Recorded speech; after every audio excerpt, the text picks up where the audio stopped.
first trip to the Middle East. As we've been discussing, he continues his visit to Saudi Arabia at this hour after concluding his visit to Israel yesterday. The president meeting with Israeli and Palestinian officials to discuss America's commitment to what they call the two-state solution and stopping Iran's nuclear program, among other topics. The president then continuing on to Saudi Arabia, where he's discussing regional security, oil production, amid a steep erosion in the relationship between the two countries. For reaction, we spoke earlier with former U.S. Ambassador to Israel, David Friedman, about the president's trip.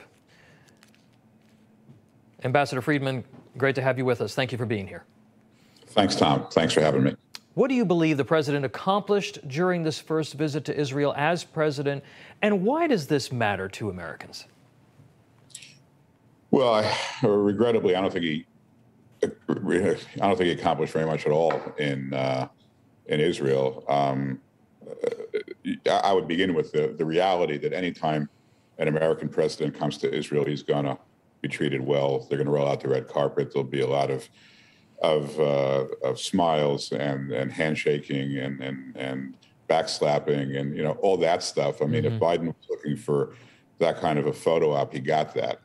But there were two issues that really mattered. Okay, overwhelmingly, the first issue was Iran, and if you heard the acting Prime Minister Yair Lapid, and Yair Lapid is not a hawk, he's a center-left politician. He begged the president for what, in his words, a credible show of force, a credible deterrent of force that could be demonstrated to Iran. He didn't get it. All that Biden said was that he preferred diplomacy.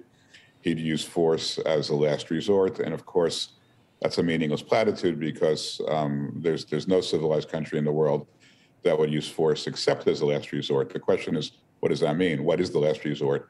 What are the red lines? What are the things that would trigger the United States to get involved? So none of that happened.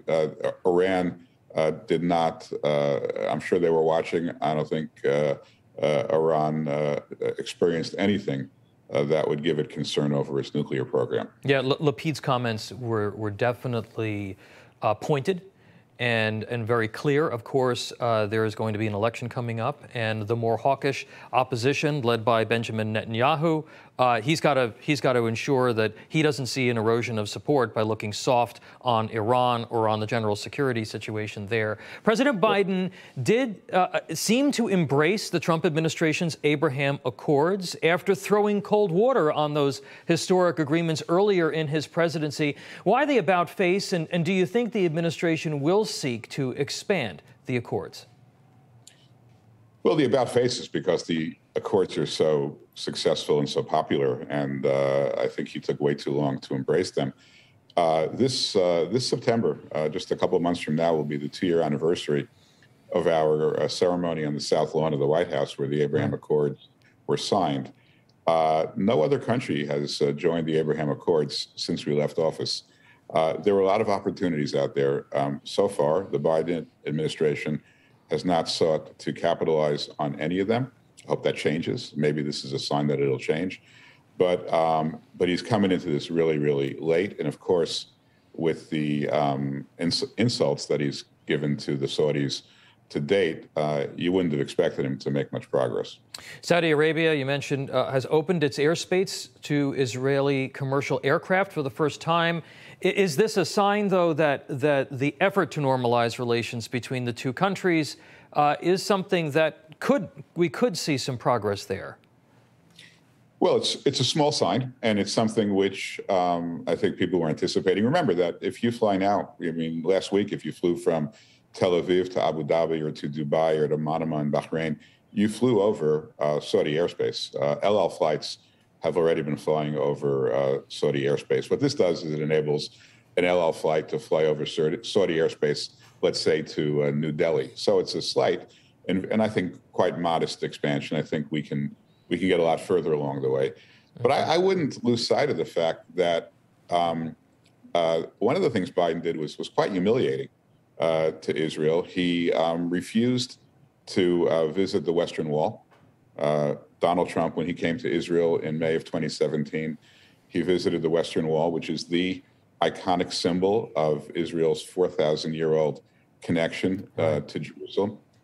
And on top of that, he took his, massive car that we call the Beast. He took off the Israeli flag and he drove the car into an eastern part of Jerusalem to visit a hospital. The symbolism was obvious. He was making the point that the United States under his administration does not recognize Israeli sovereignty over all of Jerusalem, even though Israel has asserted that sovereignty for more than 50 years. So that, look, I sort of feel for the Israeli government. Israelis love America. The Israeli government is extraordinarily loyal to America. They're not going to turn down the president if he really wants to do this.